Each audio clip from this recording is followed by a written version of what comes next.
தற்போது அங்கு கோயம்பேட்டில் விஜயகாந்த் அவர்களது உடலை பார்த்துவிட்டு கூல் சுரேஷ் பேட்டி அளித்துக் கொண்டிருக்கின்றார். அது நேரலை பார்ப்போம். பாருங்க, அவருக்காக மலர் வளையம் எடுத்துட்டு வந்தா அந்த மலர் வளையம் அவருடைய பாதத்திற்கு வர முடியாத அளவிற்கு கட்டு கலங்காத கூட்டம், அவ்வளவு கூட்டம்.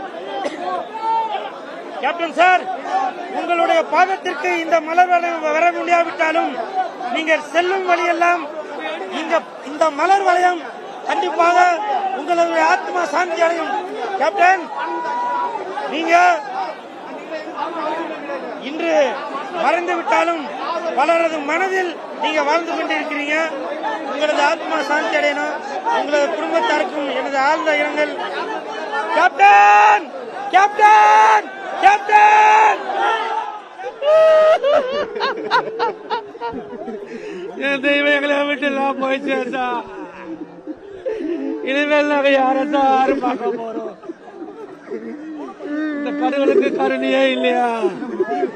நல்ல மனுஷனை எப்படி கூட்டிட்டு போயிடுச்சு சார்.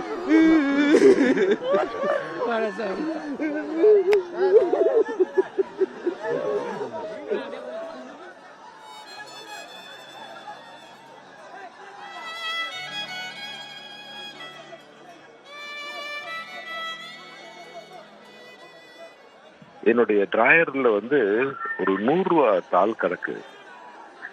அந்த 100 ரூபா தாள் ரொம்ப வருஷமா அதுல சைட்ல விஜயகாந்தன் பேர் எழுதியிருப்பேன்.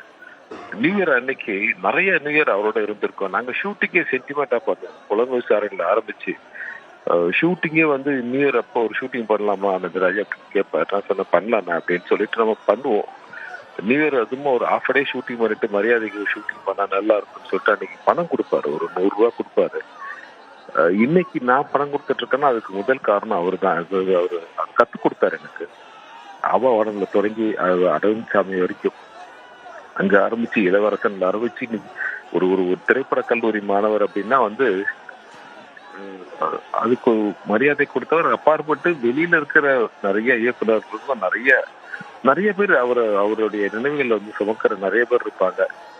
குடும்பத்துல ஒருத்தரை இழந்துட்டோம் அப்படின்னு நினைக்கிற நிறைய திரைப்பட இந்த திரைத்துறையை சார்ந்தவங்க நிறைய பேர் இருப்பாங்கன்னு நான் நினைக்கிறேன்.